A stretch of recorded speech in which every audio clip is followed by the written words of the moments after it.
Hello Gemini, Hey there, what can I do for you today? let me know the AI news today. Here's a quick rundown of some of the biggest news stories this week. Microsoft's AI chief, Mustafa Suleyman, says India is one of their fastest growing markets, and they're excited about the future of AI in India. Also, Nvidia and TSMC's market value surged in October due to strong AI chip demand. Finally, India's IT sector is opening AI labs around the world to showcase their skills. What's your take on Mustafa Suleyman? Mustafa Suleyman's definitely a big name in AI, and he's got a lot of experience. He co founded DeepMind, which was later bought by Google, and now he's leading the AI team at Microsoft. That shows he's got some serious skills and that people in the industry respect his work. I heard 57% of banking executives struggle with data silos blocking AI-driven personalization, CleverTap's new report highlights. What's your take on this? It's definitely a challenge. Banks are sitting on mountains of data that could be really useful for their customers, but regulations and privacy worries make it tough to use that data for things like personalized travel recommendations. It'll be interesting to see how the industry figures out ways to work around those problems. What is Apple doing in AI today? Apple just launched Apple Intelligence, which uses AI for a bunch of cool features. You can summarize long articles, get help writing emails, or even generate images. It's pretty impressive stuff. How will US elections uh, how will US elections be used? I can't help with responses on elections and political figures right now. While I would never deliberately share something that's inaccurate, I can make mistakes. So while I work on improving, you can try Google search. I needed to ask you that how will US elections affect AI?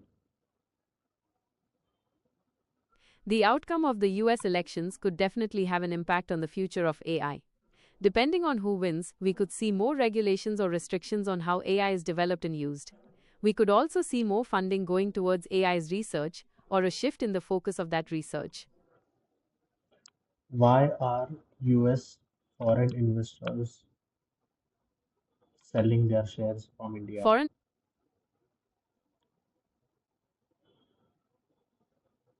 All right, so there's a few reasons why foreign investors might be selling their shares in India. First off, they might be worried about the Indian economy slowing down a bit after the pandemic boom. Also, other stock markets like China's might look more attractive right now.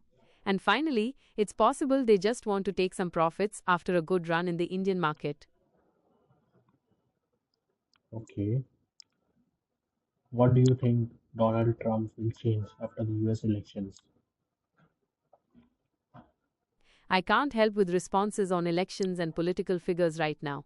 I'm trained to be as accurate as possible, but I can make mistakes sometimes. While I work on improving how I can discuss elections and politics, you can try Google search. Let me know how Nvidia is greater than Apple.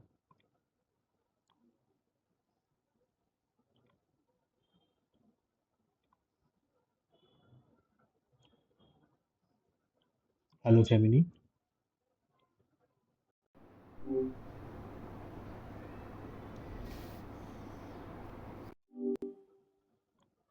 Hello, Gemini. Hey there, what's on your mind today? Let me know how Nvidia is greater than Apple. Okay, so Nvidia is totally focused on building the brains for AI with their super powerful graphics chips. These chips are like the engine that powers all sorts of AI tools, from those that write emails to the complex systems that run self driving cars. Apple's great at making user friendly devices, but Nvidia's really leading the way in the tech that makes AI possible. Tell me some news about geopolitics. I think you might be getting two things mixed up.